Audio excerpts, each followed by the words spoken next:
and Thank you, madam. okay, Meera. You all did the discussion very good. Okay. So we are going with the next session. I have great pleasure in inviting our two chairpersons, Dr. C.V. Chandrika, Professor and HOD, Government Medical College, Palakkad. She did her MBBS from Medical College, Kottayam, and MD from again from Kottayam. She was a medical college faculty since 1984, and she is an excellent PG teacher and guide for many research works. She has been the past president of Thrissur ONG Society and past president of Medical College Teachers Association of Thrissur. Would you introduce Jacob, sir? And to co-chair her, we have got Dr. KJ Jacob, Professor and HOD of Obstetrics and Department of Gynecology, Government Medical College, Manjeri. And over to the chairpersons to carry on with the session. And let me ask Chandrika Madam to introduce our first speaker, who is none other than Dr. Serena Gilvas. Sorry. Madam, unmute. Madam, unmute. Yes. Okay. Yes. Now it's okay. Yes, madam. Yes, madam. Okay.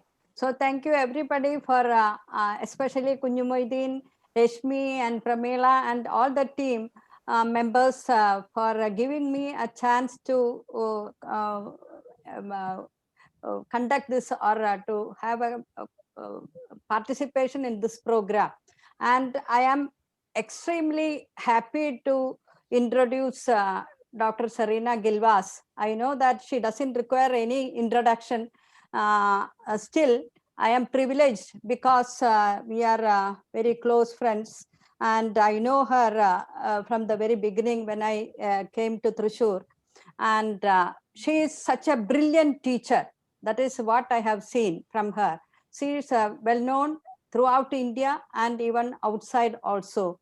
And among the PG students, she is very famous, and I am very much privileged to introduce her to this program. And not only that, she is a very powerful organizer and a pleasant personality, a soft, sober personality, and always I have seen her in smiling faces. And there is a lot of, in her CV, you are seeing a lot of things or her honors and qualities are written there, but none will be sufficient to contain or contain her capabilities. So I very happily invite Dr. Serena Gilvas to talk on the stages of CA, vulva, and the management. Over to you, madam. Very happy to introduce you. Thank you, madam.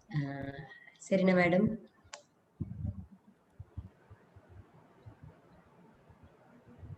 You can now share the screen. Yes. Is it okay? Please put it in the slideshow. Yes. Yes, okay. Yes, madam. Okay. We can see. Okay. Yeah. At the outset, I must say this has been an excellent program.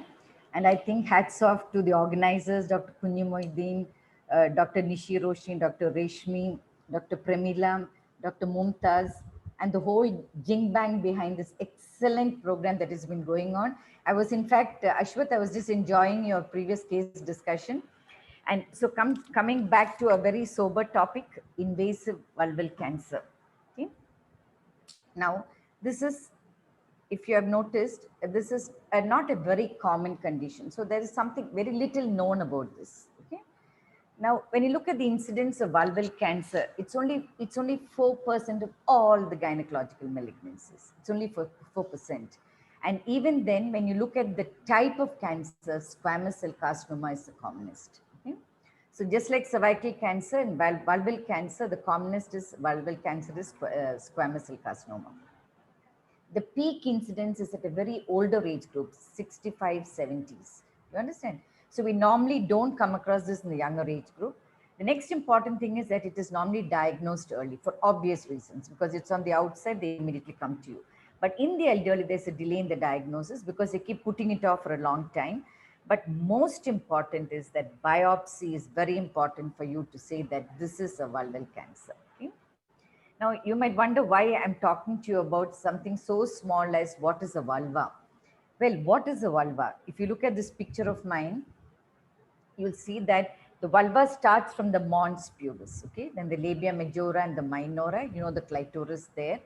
And its lower border is actually the fossa, okay? And inside that vestibule, you've got the vestibule and the vestibular bulbs, which lies just beneath the vestibule. You've got the two glands, the Bartholin's glands and the paraurethral glands, two openings, the urethral and the vaginal opening.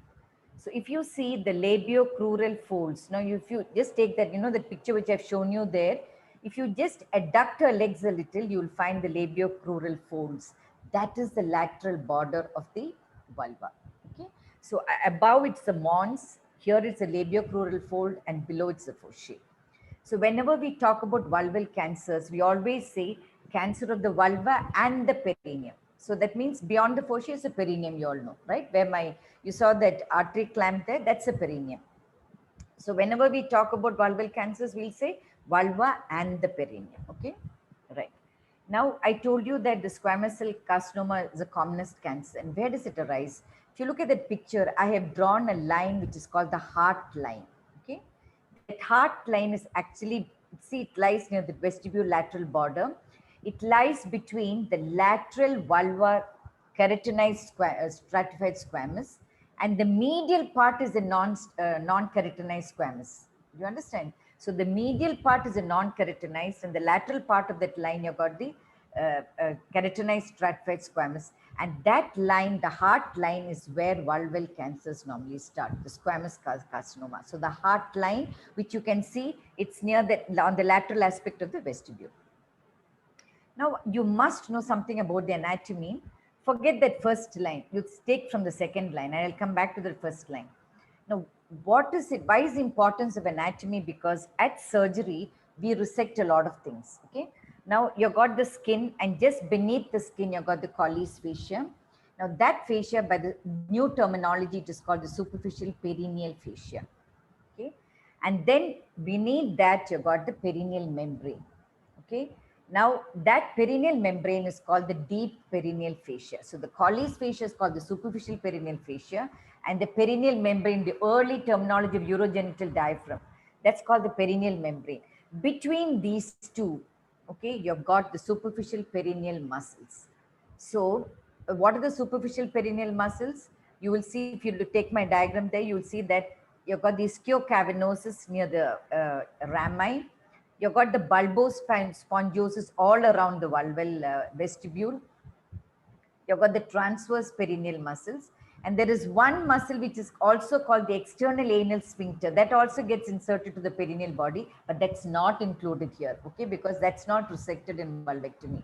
And just beneath the vestibule, you've got the crux, which is the vestibular, the vestibular bulb, which is an extremely vascular structure. And then, of course, the clitoris. So these are the structures which are removed. So you've got the colles fascia. After that, you've got these four muscles and the vestibule bulb and the clitoris, and then the perineal membrane. So the deepest limit in a radical vulvectomy is the perineal membrane. That's what I wanted to tell you all, okay? How deep do you go as far as the perineal membrane? That's what you should be saying. So all these above are removed in radical vulvectomy. Now, there is another structure. Look at that picture. It's a very important picture. You saw the picture of the thigh which shows the lymph nodes. You've got to know about the nodes whenever you talk about vulval malignancy, okay? Now, you all know that the inguinal ligament is actually a fold of the external oblique muscle, okay? The lower limit, the thickening, that is the inguinal ligament. So, beneath the inguinal ligament starts the thigh, okay? Now, you've got something which is called the femoral triangle also there. I'll come to that. Now, in this thigh, the muscles of the thigh are, over that lies the facial lata, okay? So, all the glands which are superficial to the facial lata is called the superficial inguinal glands. And there are about 10 to 20 glands. You saw that just beneath the inguinal ligament, you've got a lot of glands. There are about 10 to 20 of them. They're called the superficial inguinal glands, okay? Now, whenever we talk about surgery for vulval malignancy, we say we do the inguinofemoral lymphadenopathy. That's what we always say, that terminology is used. Now, if you take the femoral triangle, as I told you all, The top part, you look at the picture, you will see. The top part is inguinal ligament. On the lateral aspect, you've got the medial border of the sartorius muscle. And on the medial border, you've got the medial border of the adductor longus. Okay, so it's a triangle. And in the triangle, you know, remember the VAN which we studied, VAN, the vein, artery, and the nerve is lateral. The vein is medial most. Now, next to this is the femoral canal. Next to the vein, medial to the vein is a femoral canal. And the most cephaloid structure in that canal is the cloacae node, which is otherwise called the deep femoral node, which is otherwise the cephalic limit of the femoral nodes. Do you understand? Now that is also called that's an important node, because if that is positive, then you must go one step higher. You'll have to dissect even the pelvic nodes. You understand? So whenever we say that we are doing an inguinofemoral lymphadenectomy, we are removing the superficial inguinal glands, and the femoral gland is actually the cloacae nodes. Okay. So it's very simple for you to understand. The superficial inguinal glands are superficial to the facial lata. And then through the fossa ovalis, the lymph nodes, the lymphatic channels, they enter into the femoral canal where the cloacae node is. Okay. Right. Now the lymphatics of the vulva and the distal third of the vagina, they go into the superficial inguinal lymph nodes. Now you know what it is. It is beneath the inguinal ligament, but superficial to the facial lata. From here, they go to the deep femoral lymphatics, a node of cloacae in the femoral canal. Okay, right. Now, what are the things you should know about the vulval cancer? The lymphatics of the vulva don't cross the midline. So you can actually do, if there is a unilateral lesion. Now, what we see a lateral lesion, which is more than 2 centimeters from the midline, you need to only a unilateral inguinofemoral lymphadenopathy. You understand? So unilateral vulval malignancies are usually associated with ipsilateral inguinofemoral lymphadenopathy. Now you know what we are discussing. We will put an incision there, we'll remove the inguinal nodes and the deep femoral nodes. Okay. However, lymphatics of the clitoris and the posterior fossa, you must know this, they do cross the midline. So if you have got a lesion over the clitoris or over the fossa, which is the lower limit of the vulva, you remember I told you that, then they cross the midline. So whenever a lesion is there, any midline structure or over the clitoris or over the fossa, you must do a bilateral inguinofemoral lymphadenopathy. Okay. So malignant lesions from the lateral sides can cause bilateral inguinal nodes. And from the inguinal nodes, what did I tell you? Through the cloacae, they go to the external iliac, pelvic, and para-aortic. So actually, it is like the sentinel node when you take the deep inguinal, a deep femoral node. Okay. Now, vulval cancers, histologically, there are so many cancers, but at least remember 2. The first and the commonest vulvar cancer is a squamous cell carcinoma, 90%. Okay, 90%. The second commonest cancer there is the malignant melanoma. Then, of course, you've got all the others, the adenocarcinoma, the vulval Pagets, the Merkels, the Werkers, and so on and so forth, and the metastatic cancers, and even vulvar sarcoma.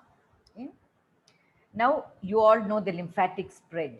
So you know that it goes to the inguinal nodes, it goes to the femoral, and then under the inguinal ligament, it goes to the pelvic nodes, and I told you the external iliac, and so on and so forth, para-aortic and so on.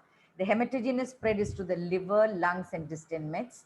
And the direct spread, you know those 3 openings there, you've got the urethra, so to the urethra. Then another opening is the vagina, so to the lower vagina, and then to the anus, and so it spreads to the anus. So that is a direct spread to these 3 openings. You must remember because it comes in the classification. I won't talk about the risk factors because there are people talking about VIN, so I'll just skip this slide, okay?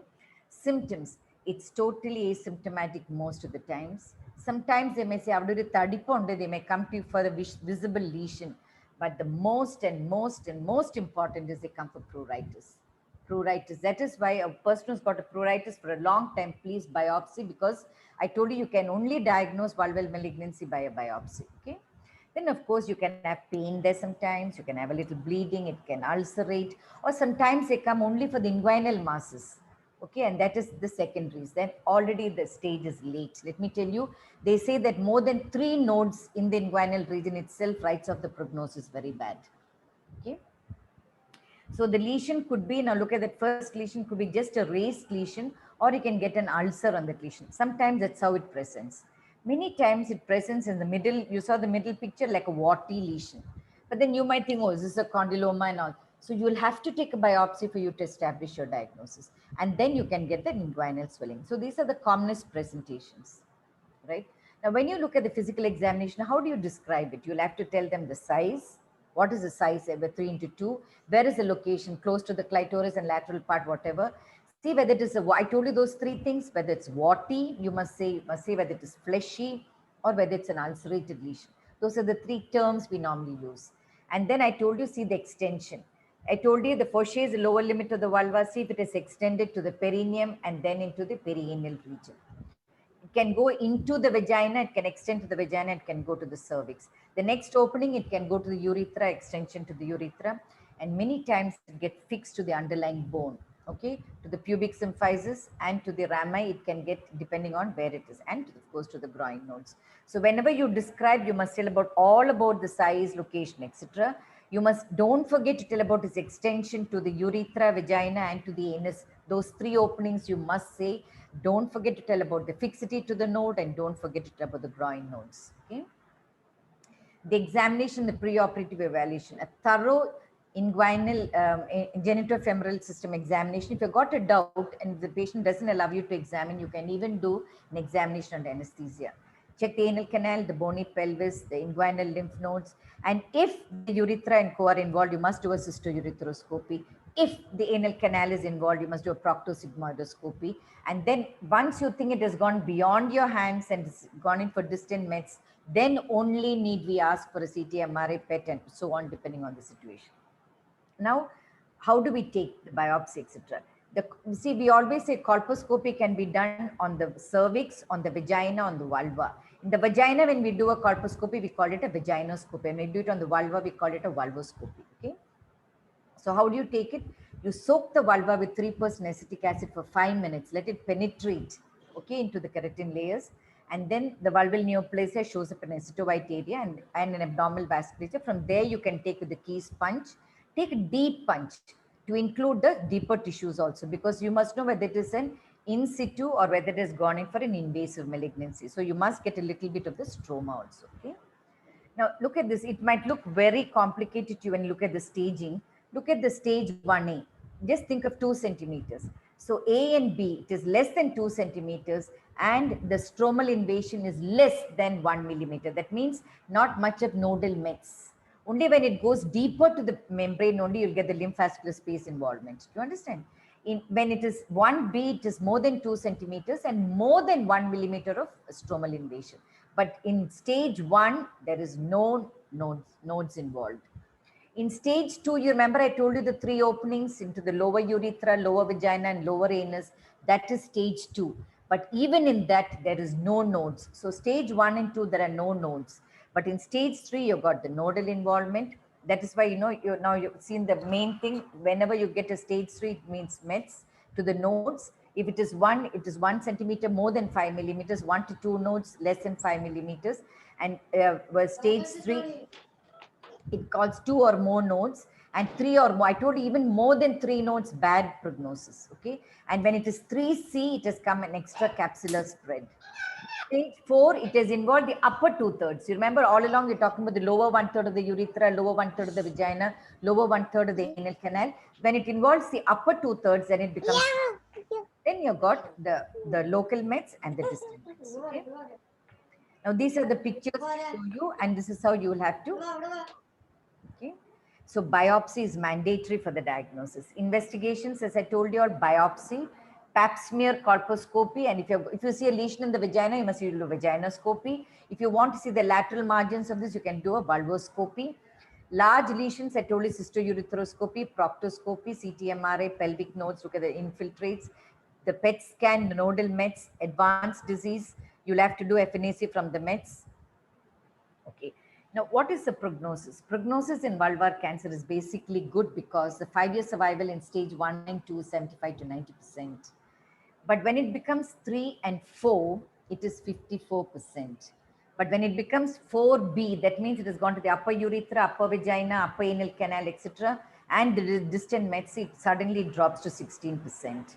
So the prognosis depends upon the FIGO staging and the lymph node mets, lesion size and the depth. I told you the importance is from the midline, and the resected margins, very, very important. The resected margin should be free of the disease and the lymphovascular space involvement. Now I'll just close in 2 more minutes just to tell you that in surgery today we talk about, look at that first picture, don't look at what I've written there. This was the olden days, the butterfly picture. Okay, you saw that upper, the curvilinear thing, the curvilinear line. The curvilinear line is what, when I try to move the cursor, the slide will change. That is my concern.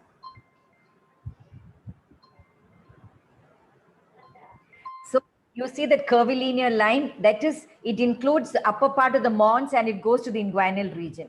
The lateral margin goes to the labiocrural folds, and then you got the lower part near the perineal body. So that was a large, because at that time we thought that whenever we remove the primary lesion, we should remove the lymphatic channels as well as the nodes. But today we believe that when it goes to the lymphatics, can embolize to the lymphatic nodes. You understand? So now they say you do a wide resection. So that is the middle picture, which shows a wide resection, 2 centimeters margin, and that is called a radical vulvectomy or a radical partial vulvectomy, and 2 separate lines on the, for the inguinofemoral lymphadenopathy.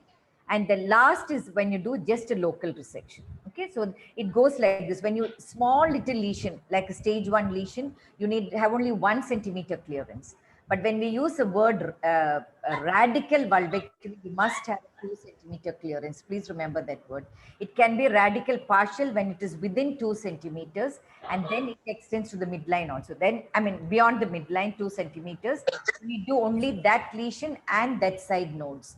But when you do a radical total vulvectomy, it is complete resection, like the middle picture, complete vulval dissection up to the perineal membrane. Now you know the meaning of that. You know the labiocrural folds and to the periosteum of the pubic symphysis. Sometimes even a flap reconstruction is required. So in stage 1, wide local excision. Stage up to 2, you can do a radical, either ipsilateral, depending on whether it is beyond 2 centimeters from the midline, or midline, you must do bilateral. You must do a central thing plus the bilateral, okay? And in a stage 3, you should do a radical partial or a total vulvectomy, but with inguinofemoral lymphadenectomy. See, in stage 2, basically, according to the staging, the nodes are not involved. In stage 1 and 2, according to FIGO staging, it's not involved, but we will have to do a lymphadenectomy. You understand? But in stage 3, it is actually, more than 100% necessary. You must do the inguinofemoral lymphadenectomy, but they will also require a post-operative adjuvant radiation, both to the groins. And then if it has involved the cloacae also, then you must do the pelvic irrigation also. Do you understand? And stage 4, it is either primary surgery, or you can go for chemoradiation, or you may have to do excenteration surgeries. So look at that picture.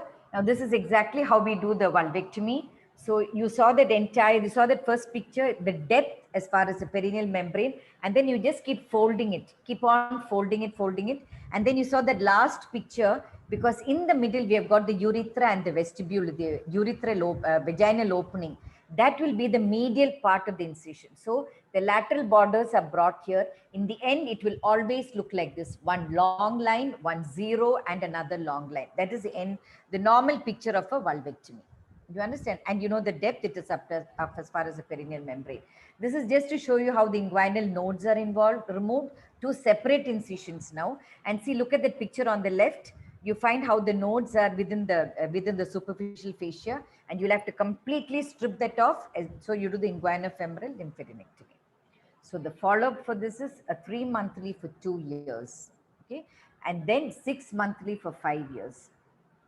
Remember, if there is a recurrence after this, a surgical re-excision is the best option. Okay, so either you can go for surgery or you can go for chemoradiation. But if she has a recurrence and she comes back to you, probably the best option would be just do a wide excision of that local lesion that you have seen. Thank you. Thank you, madam.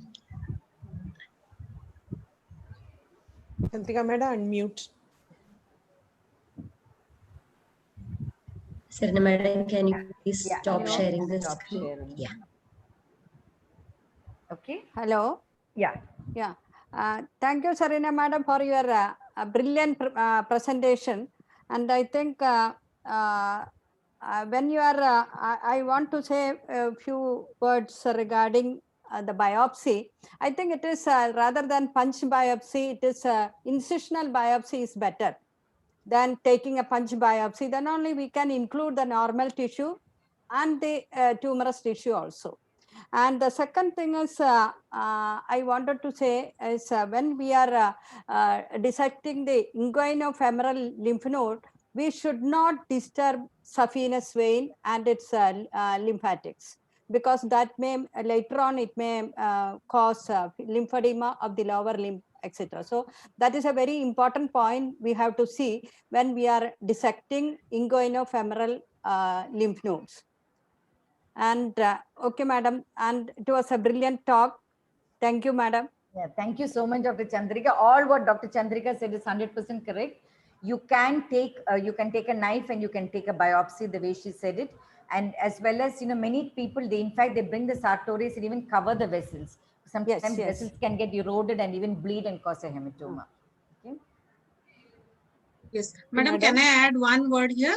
Yeah, sure. Because about the saphenous vein, I think the literature is now again that we have to remove the saphenous vein, because many times the lymphatics along with the saphenous vein have caused later recurrences. So maybe we may be preventing a bit of the lymphedema, but the evidence is also not strong for that. But then the recurrence or the groin recurrences are little more if you leave the saphenous vein, because there are some lymphatics which are hugging the saphenous vein which are left behind if you leave the saphenous vein. So I think there's a little difference about that. So we can tell we can remove, or if it's really free, we may leave it, but there's no guideline that we should leave it. Okay. So I think it's a little dicey. So for the postgraduate students, it's always better to tell them that the saphenous vein can be sacrificed. Thank Okay. you, madam.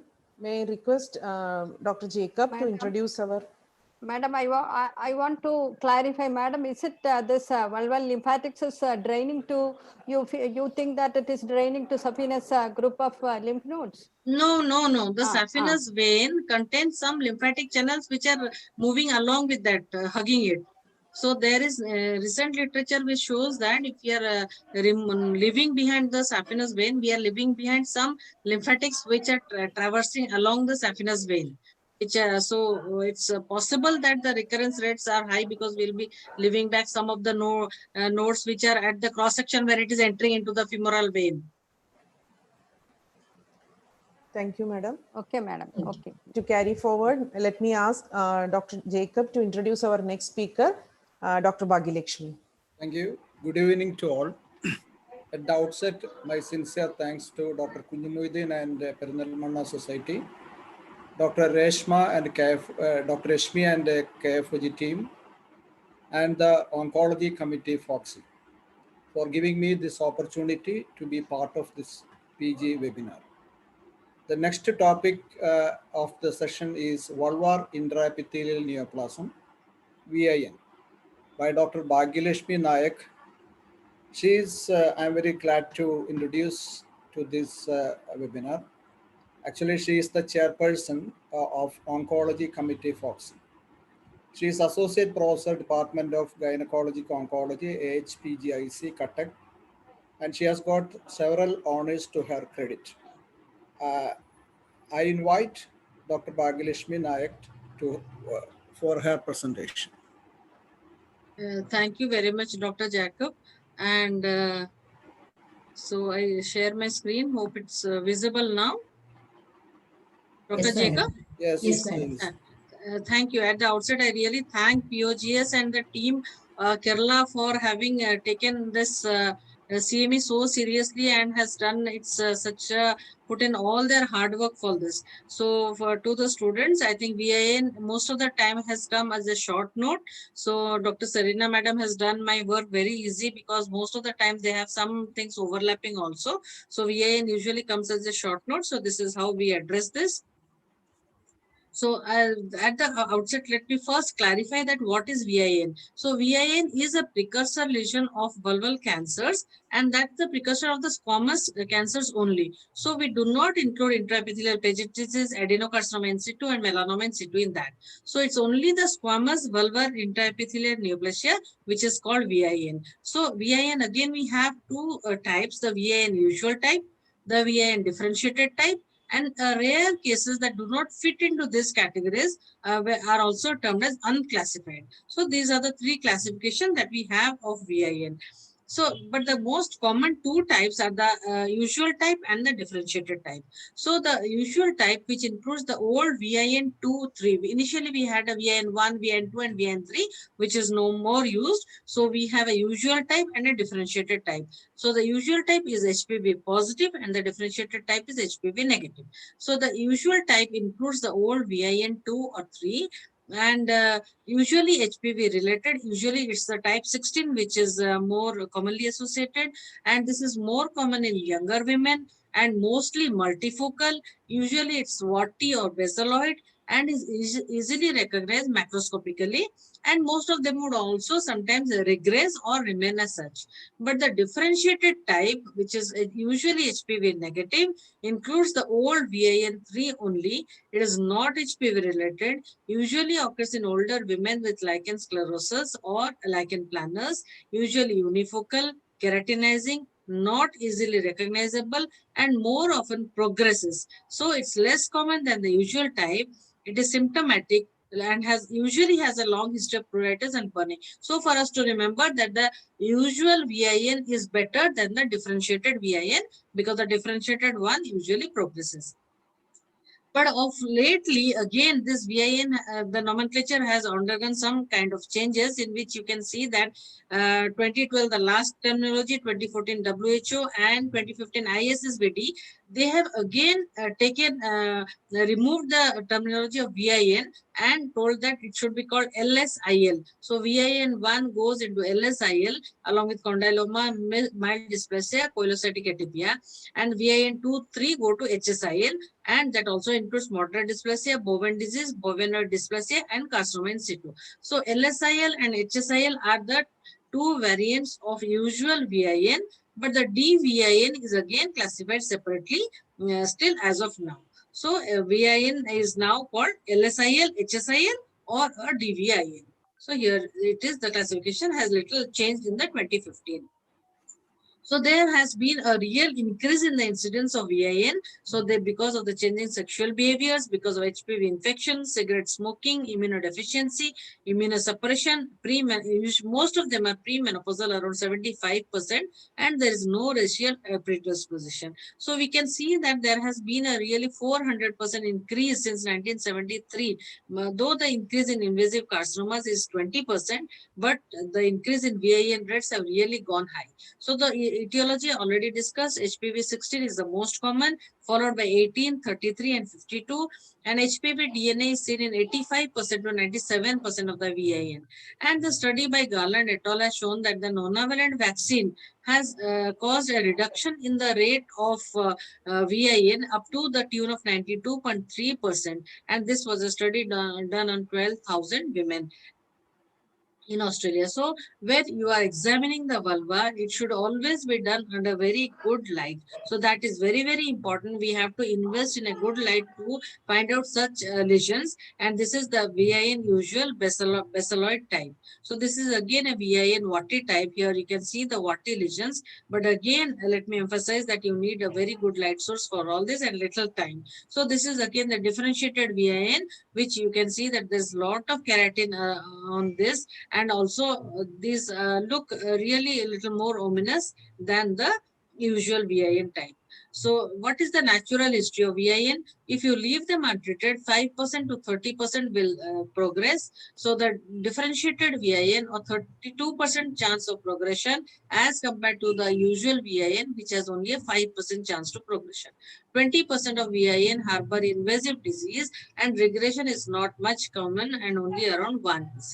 So VIN regression has been reported especially among women when VIN is diagnosed during pregnancy. So risk of progression to cancer has been documented in treated and as well as untreated patients. So even if you give them treatment, we have to keep them under supervision. Prognostic factors are not sufficiently reliable to select women whom to treat and whom not to treat. So these are any colored lesions on the vulva should be kept under strict supervision and would need some kind of biopsy if there is a little chance that you think it could be a VIN. So this is again a hyperpigmented VIN. So all pigmented lesions on the vulva, it's ideal to take a biopsy of them.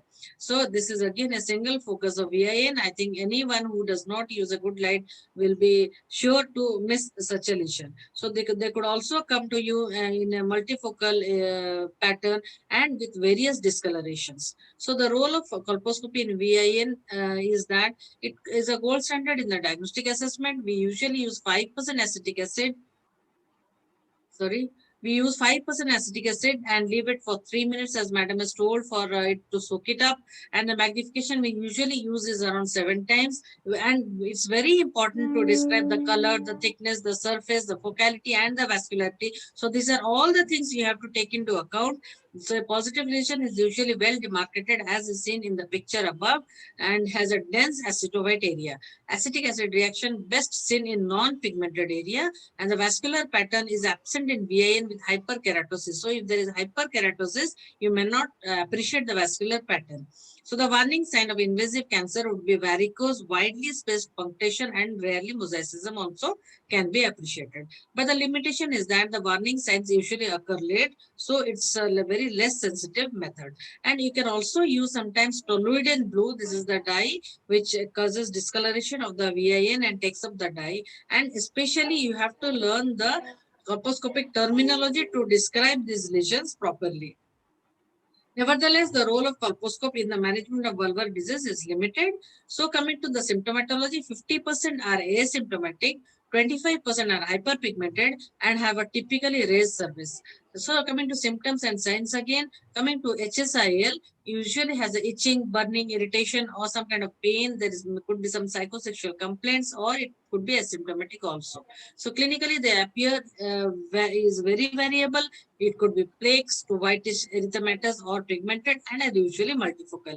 Histopathology, there is disorganization of the squamous epithelium, cytological atypia, and high nucleocytoplasmic ratio with mitotic figures. And coming to differentiated VIN, the symptoms are often due to the underlying lichen sclerosis or lichen planus.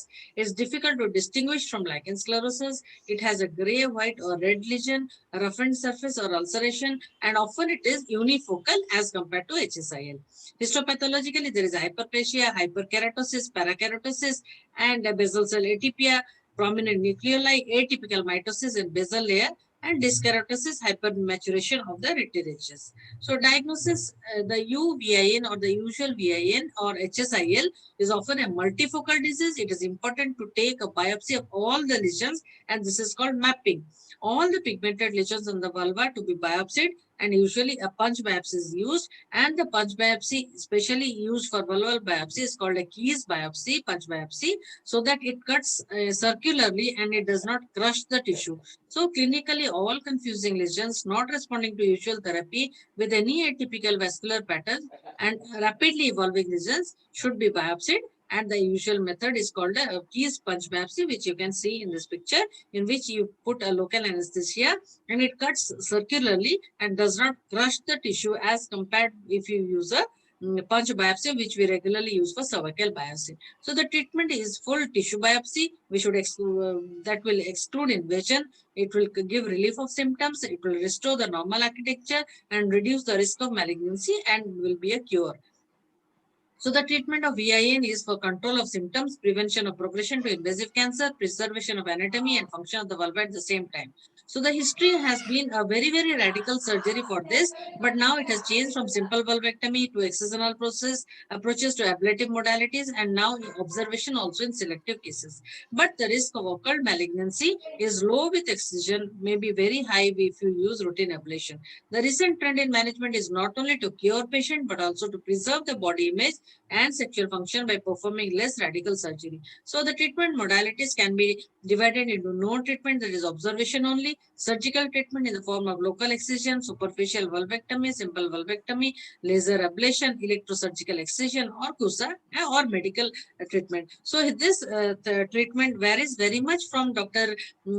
Serena Madam's talk, which she told about radical vulvectomy, in which we go very deep up to the perineal membrane. So in a VIN, we don't need to go so far. So there are some cases in which no treatment is good enough, because there is always a chance of spontaneous regression sometimes. And what are they?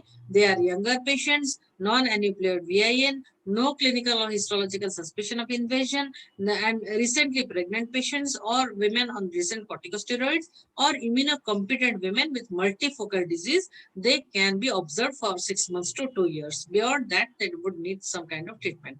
So coming to surgical management, local superficial excision for localized high-grade VIN, disease-free margin at least 5 mm is good enough, and wide local excision for unifocal and lateral lesions.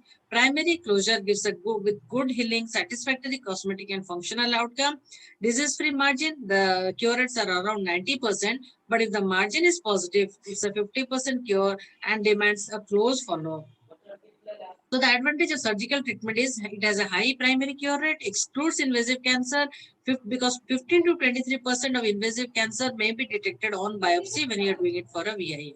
So disadvantage is that it's a mutilating surgery and is seldom used in young patients because there is loss of elasticity. So this is a patient in which, this was an older patient in which the surgical excision has been done for VIN3. So simple vulvectomy is rarely used. This is a very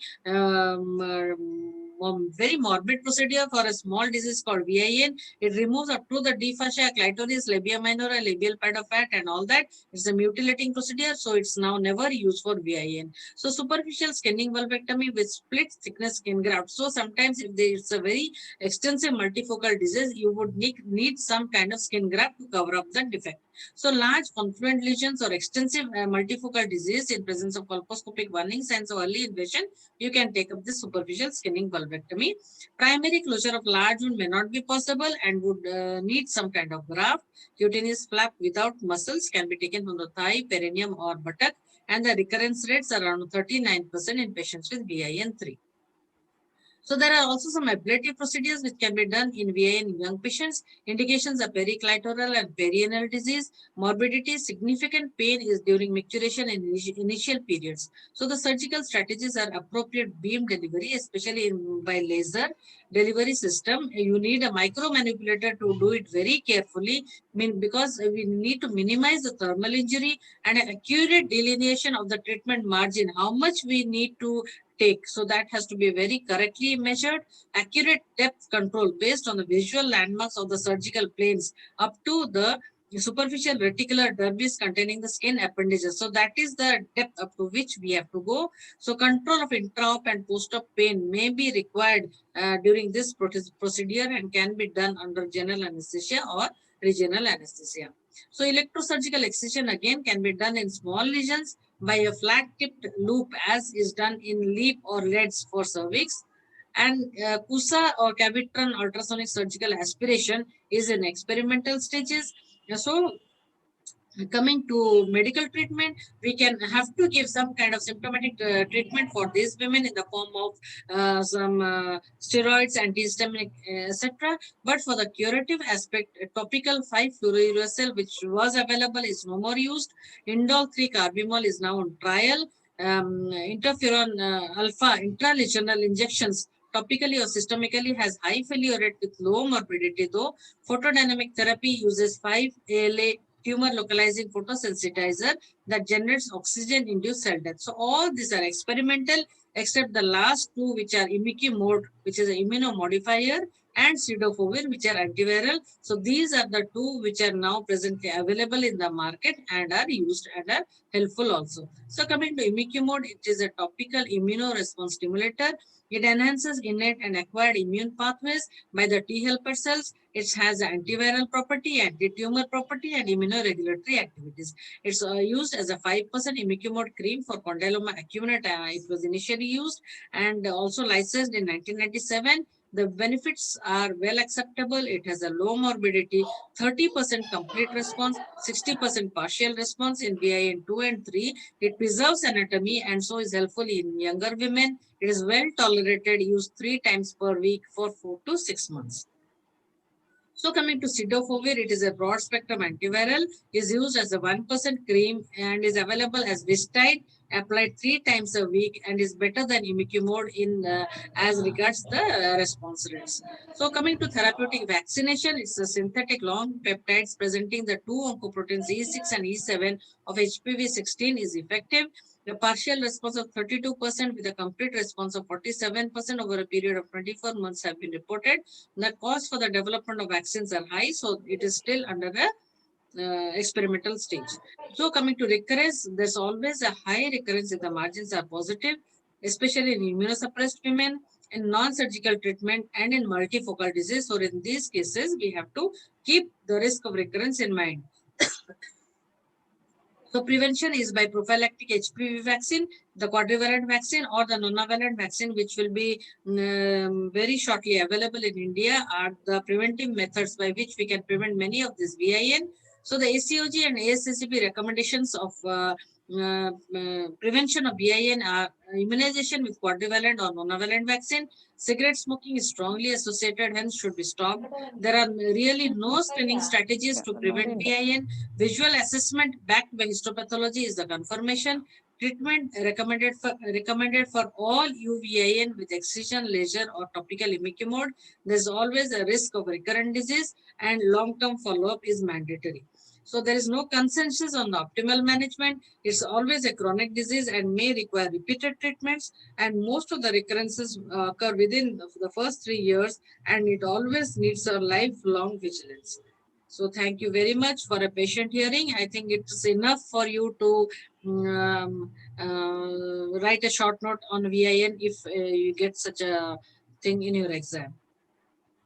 Thank you, Dr. Bhagyalakshmi, for that very informative and descriptive talk on VIN. Even though very rare disease, it's always better to find it out and treat appropriately so that subsequent development of the disease, especially going into vulvar carcinoma, can be prevented, and a resultant mutilating surgery and all can be avoided. Thank you so much, Dr. Jacob. It was a pleasure. Thank you.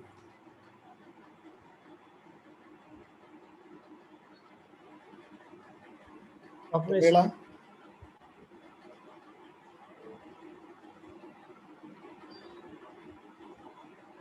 Dr. Rashmi is there? Yes, yes. Slide, please. Thank you, madam.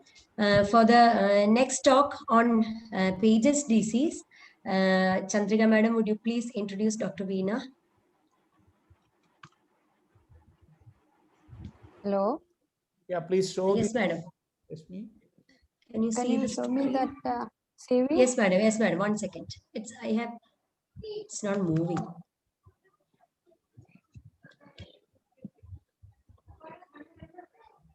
One second.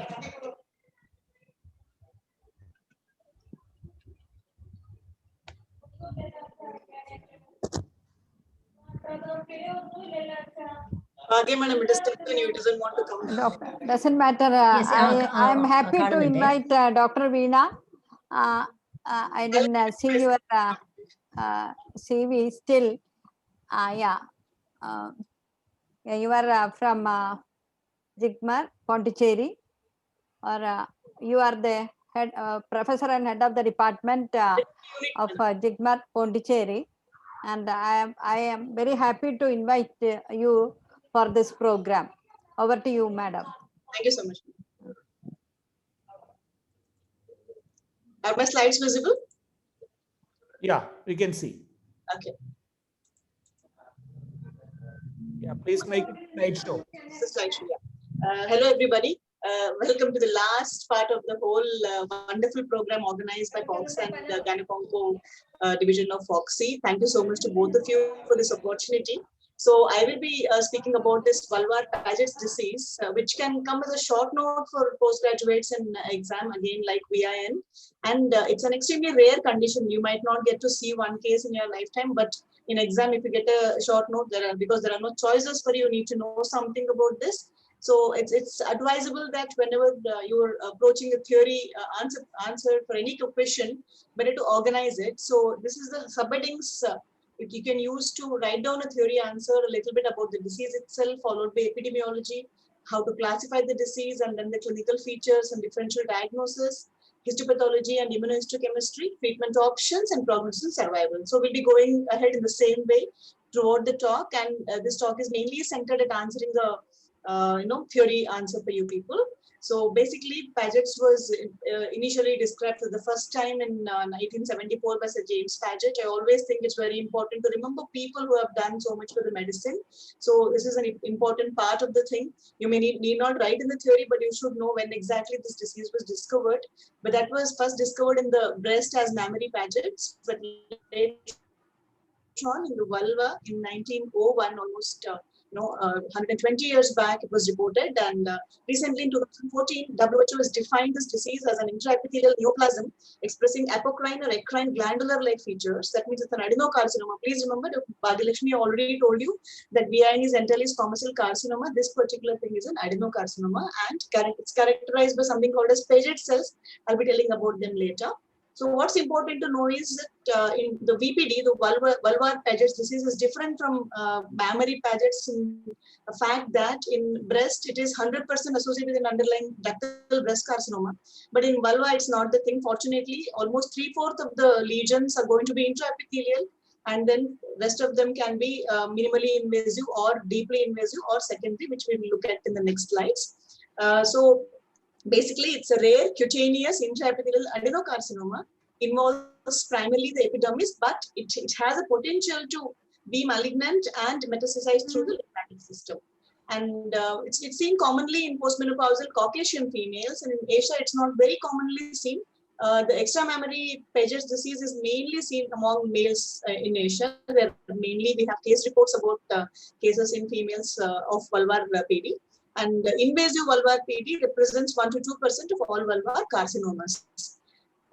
So the classification part, we need to classify any particular disease, and I think Wilkinson does it well. Actually, it was described in 2001, but recently in the WHO 2014, they have omitted this particular classification. But I thought it's important to put up because this is one which is mentioned in all the literature, whichever is available about Paget's in the literature. So basically, Wilkinson classified it as type 1, type 2, and type 3. Type 1 is basically primary or cutaneous vulvar PD, and type 2 and 3 are secondary or non-cutaneous vulvar PD. So in type 2 and type 3, the lesion arises inside and there is a pagetoid extension into the skin. But it's other way around in type 1, where the lesion occurs in the epidermis and invades the stroma. So type 1A is the most common form of vulvar Paget's we have, almost 75 to 80%. It is non-invasive Paget's. Type 1B is minimally invasive, just into the dermis, and type 1C can be cutaneous vulvar disease as a manifestation of underlying vulvar adenocarcinoma. So this is a Wilkinson classification for you. This is what will be used commonly. Among type 2 and 3, basically they are they denote underlying rectal or anal adenocarcinoma in type 2 and originates from a malignancy of urinary tract in type 3. The recent ISSVD, that is International Society for Study of Vulvovaginal Diseases, 2011 has classified Paget's under group 2B, which is described as a red patches and plaques. And what's important is, even the guidelines, the RCOT states that whenever you have a diagnosis of PD, vulvar PD, always look for underlying diseases or malignancies of gastrointestinal and urinary tracts. That is one recommendation for you.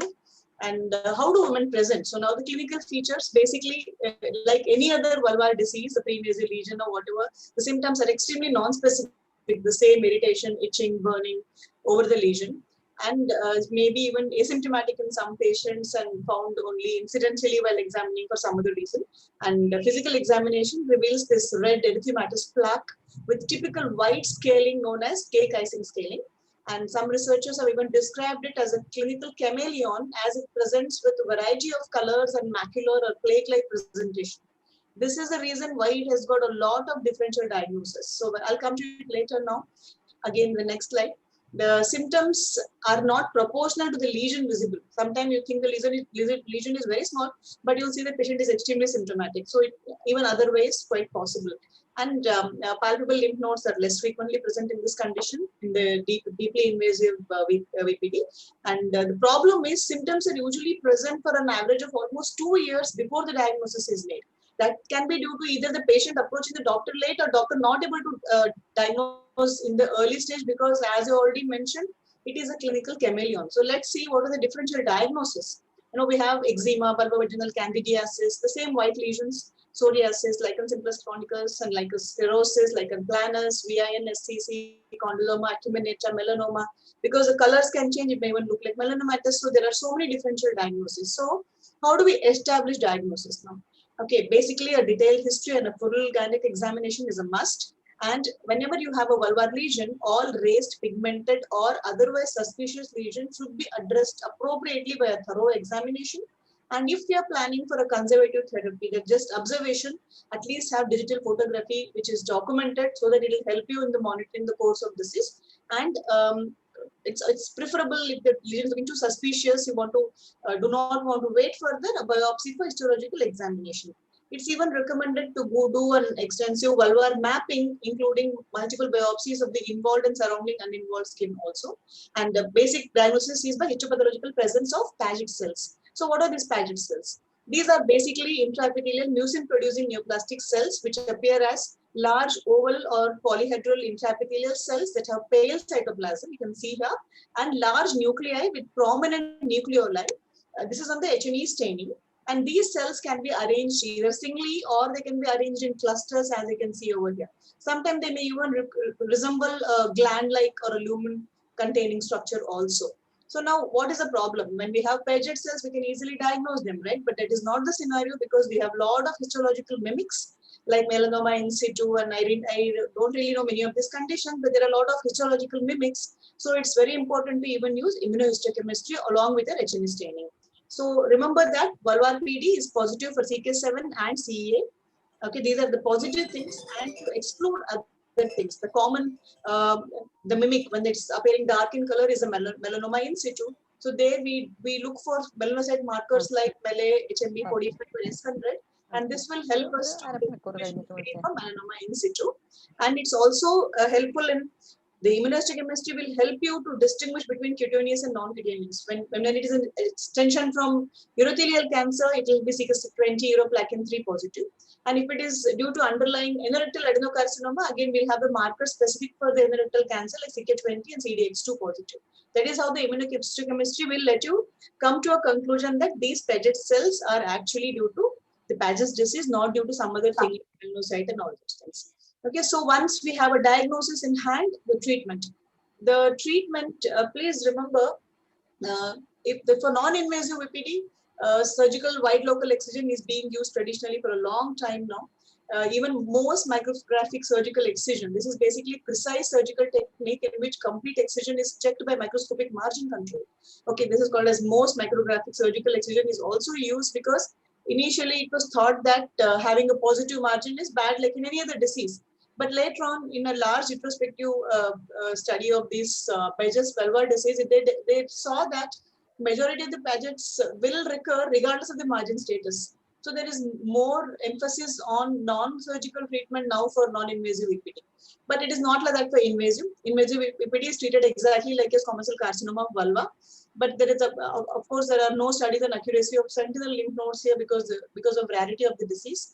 And complications of surgery are going to be exactly like what Dr. Serena Madam told till now about carcinoma vulva surgery complications. So what about the non-surgical treatment? I think Dr. Bhagyalakshmi has already covered about the topical imiquimod cream, which is an immune response modifier. This is used widely for non-invasive VPD now because surgery, as I told, is associated with recurrences in almost 1/3 of cases. And other topical treatments are quite symptomatic, like lidocaine to relieve pain, or emollients like zinc oxide to prevent secondary infection of the lesion, etc. But remember, the topical corticosteroids are not at all proven to be effective. There is no direct study, but probably because during the delay which happened, steroids were used for other vulvar lesions and they were not found to be effective at all. And please remember that this is an extremely rare disease and we do not have any level A evidence for this. There are nothing coming out of randomized control trials and all this stuff. Whatever information we have is or only from small case series. So some people have reported use of chemotherapy also in metastatic VPD, including FIGO and epirubicin. And one of the recent papers has even quoted radiotherapy, and they have found very promising results with radiotherapy for invasive VPD and non-invasive who are not eligible for surgery, who are refusing surgery. Please remember, surgery in genital tract is not very well accepted. It will lead to genital mutilation and women might not want it. So if they refuse surgery, radiotherapy is an option. And they have found that the complete response rate was pretty good and recurrence rates were as low as 20%. 20% is good here because we do have significant recurrence in this Paget's disease. Other treatments like photodynamic therapy where oxygen kills the cells and carbon dioxide laser therapy are also tried like in case of VIN.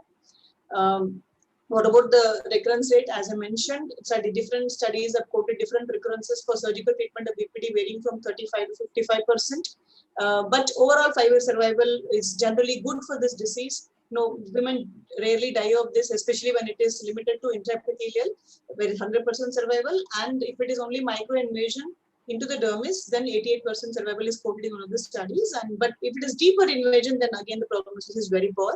It's only 0 to 15% survival for 5 years in that scenario. So this is a flow chart. Please remember, in theory, instead of writing pages and pages of text, it's better to use images. Try to draw a picture of a Paget cell, okay, and some in singly and some in clusters kind of thing, and use flow charts like this. That will give better marks to you. It will save your time also, and you can really do well in the theory with this kind of thing. So patient has suspected VPD, history, examination, and history and immunohistochemistry. Then you can classify them as cutaneous VPD or non-cutaneous, and both of them evaluate for the breast mammary VD also. Then perform vulvar mapping. If it is invasive, treat as vulvar squamous cell carcinoma. Non-invasive, again, whatever I mentioned, either just follow-up or imicomod or surgical excision. And if it is screening positive for non-cutaneous VPD with cystoscopy and colonoscopy, then treat them like the underlying disease. So that's it. To conclude, make sure you have these points surely coming in your answer. It's a rare skin disease that typically occurs in elderly women. And most of the patients have non-invasive cutaneous disease, very important, and they closely mimic a lot of conditions. So there can be a delay in diagnosis. Wilkinson's classification is what is used most frequently, but it has been omitted from the recent 2014 WHO classification of Paget's. And its diagnosis of VPD is confirmed by presence of Paget cells in histopathological examination. Treatment is by surgery and topical imiquimod, and radiation is being tried recently for invasive VPD. And invasive VPD, of course, will be treated like vulvar carcinoma, squamous cell carcinoma. And the risk of recurrence of a standard surgical treatment is 35% for non-invasive VPD. And most important, imiquimod is used extensively for non-invasive VPD now. Thank you so much, everybody. Thanks, organizers, again. Thank you, Dr. Veena, for this excellent description about Paget's disease and the various modalities of treatment. And I think PGs might have enjoyed your talk. Thank you so much. Thank you, madam. That we'll wind up the scientific session before the quiz. And thank you, Dr. Rashmi and Dr. Premila for coordinating the session, and Dr. Chandrika madam and Dr. Jacob sir for chairing this session. And thank you, Dr. very much. We will move on to the quiz. And ask everybody to participate, all the faculty, everybody who is there to participate.